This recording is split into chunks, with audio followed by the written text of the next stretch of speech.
Hello there everybody, my name is Dash and I welcome you to yet another devlog video for Disharmony, my rhythm game RPG.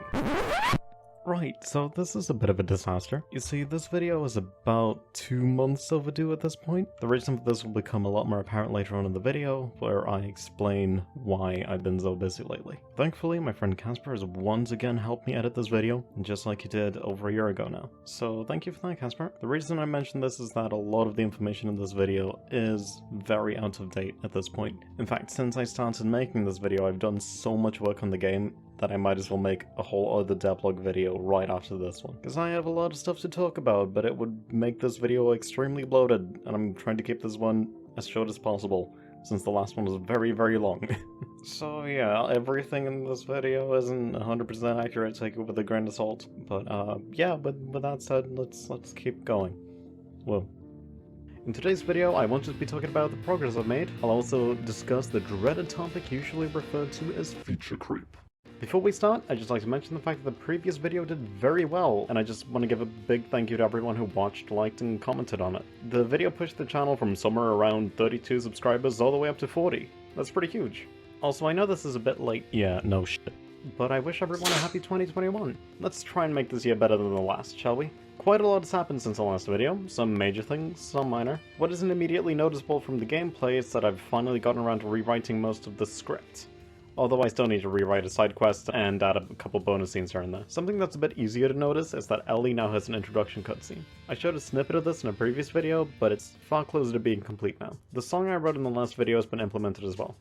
The main things missing now are the character portraits, most of which have been drawn, just not implemented. On the topic of Ellie, I've also drawn a lot of assets for her nightmare sequence, although many of them are spoilery and thus won't be shown. And while I won't go into detail about it, there's something else related to Ellie that I've been working on behind the scenes. Hey, you there? That's already a fair amount of work, but we're just getting started. But not everything's been fortunate. After I'd nearly finished Ellie's intro cutscene, the project got corrupted and I had to revert to an earlier version and painstakingly copy-paste code chunks from the corrupted version of the project. That sucked, and I've been very careful with backing up project files lately. While basically none of them are functional quite yet, I've designed many puzzles for Amber's Nightmare, and I've also drawn some related assets.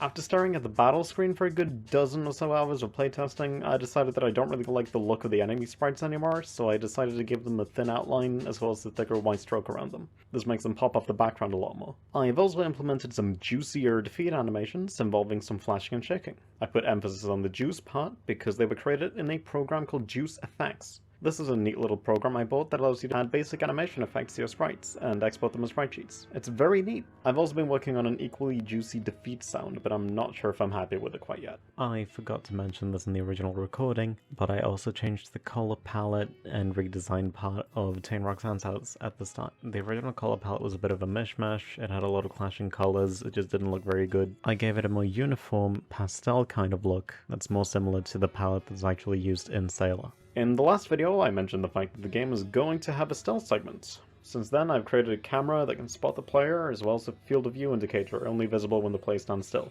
There's also a minimap in the top right corner, which was made using GameMaker Studio's viewports. A more primitive version of the room is stored right outside the player's view, and an in-game camera displays the version of that room at a lower resolution in the top right corner of the screen. It needs a bit of work, but it's looking pretty good for now. Outside of the game itself, I've been pretty busy designing Kickstarter rewards with the game's backers. While I'm not quite ready to show anything yet, I do have most things planned out, and everything fits within the game's budget. I suppose I could also mention the fact that I want to have a Steam page for the game up by summer. We'll see how that'll go. Before we get to the dreaded feature creep segment, here's a few things I wasn't sure how to fit into the video. I have 45 songs left to write for the soundtrack. That's a lot. I was randomly approached by a musician asking if I needed help with the game's music, I asked for his info, and never heard back from him. I've redrawn some character art, and it looks a lot nicer now. I'm considering implementing delta time to account for potential lag during the rhythm game segments, but I have no clue where to start because the part of the manual where set for delta time is an absolute nightmare. Okay, I think that about does it. Now let's talk.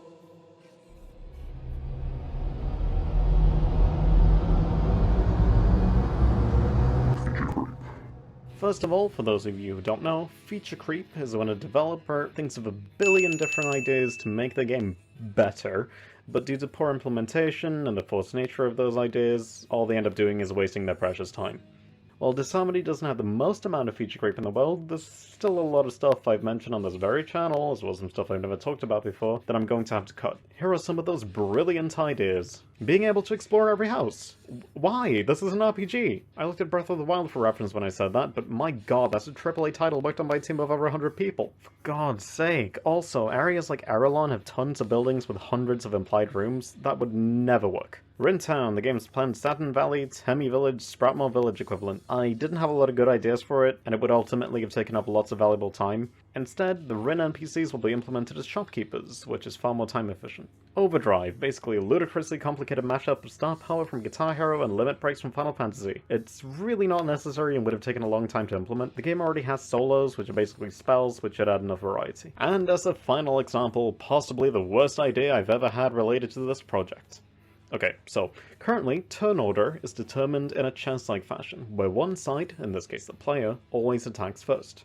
I do have a speed variable in the game, in case I'd like to make it speed-based instead, but for whatever reason, my 3 AM brain kicked in one-eyed and decided those two were boring, terrible ideas. Instead, I had the brilliant idea to create the most complex system imaginable for something as basic as determining the turn order in an RPG. It went a little something like this. So during battles, there would be a track of some kind on screen, with an icon representing the player and one representing the enemy. The player and the enemy would race to the end of the track, and whoever reached it first would get to attack. But wait a minute, that's just a system from Final Fantasy, that's not nearly complex enough. Let's add a mechanic where, based on some random stat, the player and the enemy would randomly attack each other, slowing the opponent down in the process. That would add an exciting layer of randomness to each fight. Except the whole idea of the game is to avoid RNG in battles and make it entirely skill-based. Oh yeah, and also, that idea sucks dick in general. One of the main complaints turn-based RPGs seem to get is that they're too slow. The battles in Disharmony are fairly fast-paced, and that's arguably one of the game's selling points. Adding this arbitrary waiting time would just slow things down. This is exactly what feature creep is, adding unnecessary complexity to something that already works just fine. I'm glad I realized these things were unnecessary in time, otherwise I would have wasted days making these absolute time wasters work. The last major thing I'd like to mention is that I applied to a game design school in Stockholm called Future Games. What I didn't know when I applied is that I was the youngest applicant to make it to the interview phase, which made me quite nervous. They said most people who apply there have already been working in the industry for a good 2 to 3 years, which is why I was really surprised when my application was accepted. This is pretty huge, as I didn't expect to get in a million years, but I guess that's exactly what happened. This means that while I'll be working on the game as much as possible, the devlogs might get even more irregular than they already are. We'll see how that goes. In any case, I thought this was worth sharing. As a small announcement before the video ends, we have social media accounts now. They aren't active quite yet, but you can follow them if you'd like some little updates every now and then. We have accounts on Twitter and Instagram, at boot-catstudio1 and boot-catstudio respectively. I'm also planning on releasing a shorter video in which I'll be going through some of my old games I made in GameMaker, Batch, and Z-Quest as a kid. Not sure when that'll come out, we'll see.